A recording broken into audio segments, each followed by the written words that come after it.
Let's try this again. I didn't have the thing turned on.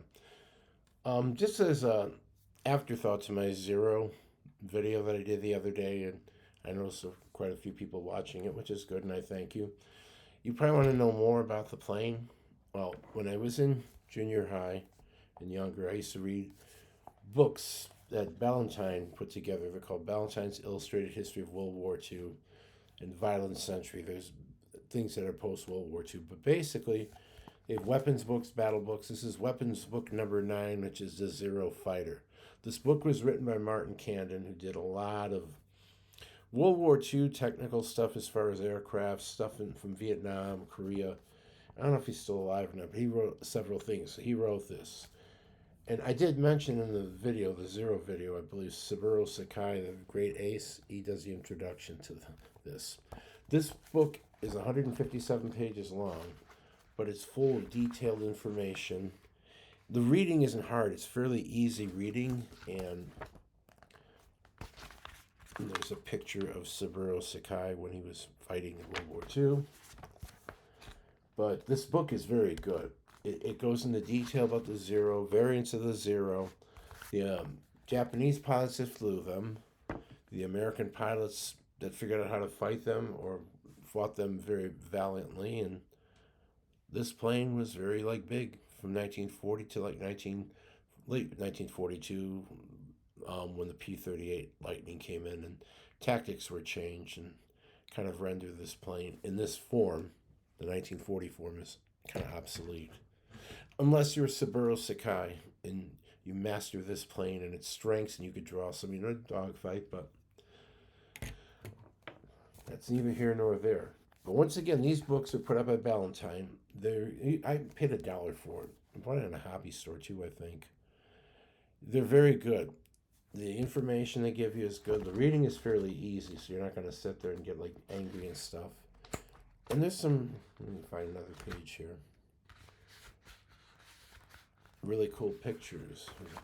Zero that the Flying Tigers captured and allowed the Chinese Air Force to use. So basically, the Zero that we have here. What else? There's another picture I just flipped through. Colonel Robert L. Scott of the Flying Tigers and the U.S. Army Air Force group that came afterwards. He did very well against the Zero. He had a book called God is My Co-Pilot. And of course, General Chennault, head of the Flying Tigers. That's all in here because it's not just about the Zero as a machine, a weapon of war for the Japanese, but also how it was in combat, how tactics were developed, and it's good reading. It's one of the best little short books I have. Once again, you can find this probably on eBay, Amazon, used booksellers. It's from Ballantines History of World War II. It's book number 9. It's Zero Fighter by Martin Candon. So that's something good to check out because if you like this plane and you read that book, you'd like it even more. Just for what it was and for the skill level that the pilots had that flew this plane.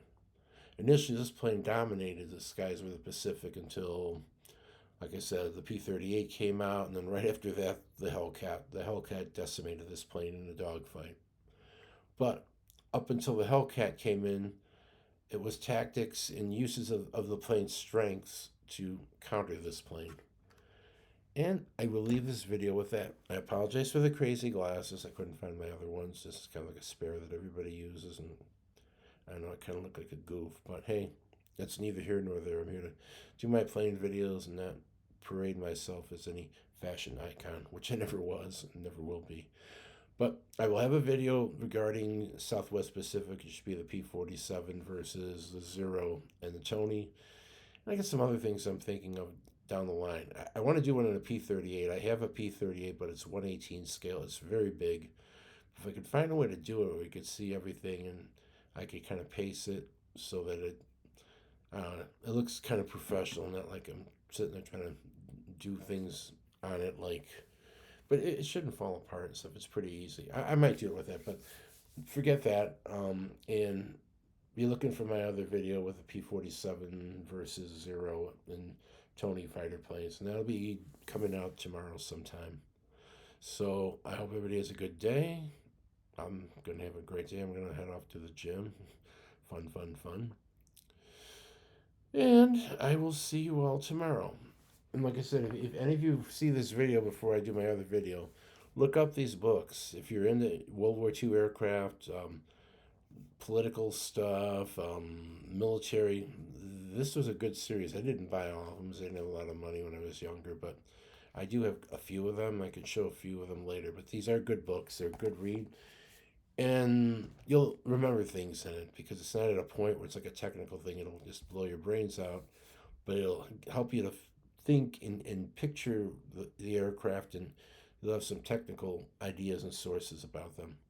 The only thing I could say that come close to that was back in the 80s, early 90s when PC computers became hot and everybody had the F-16 flight simulator. I even had that. Was able to get the F-16 off the ground on the flight simulator. Not that means anything, but I will end it there and I will have the other video up and going and hope everybody has a good day and see you then.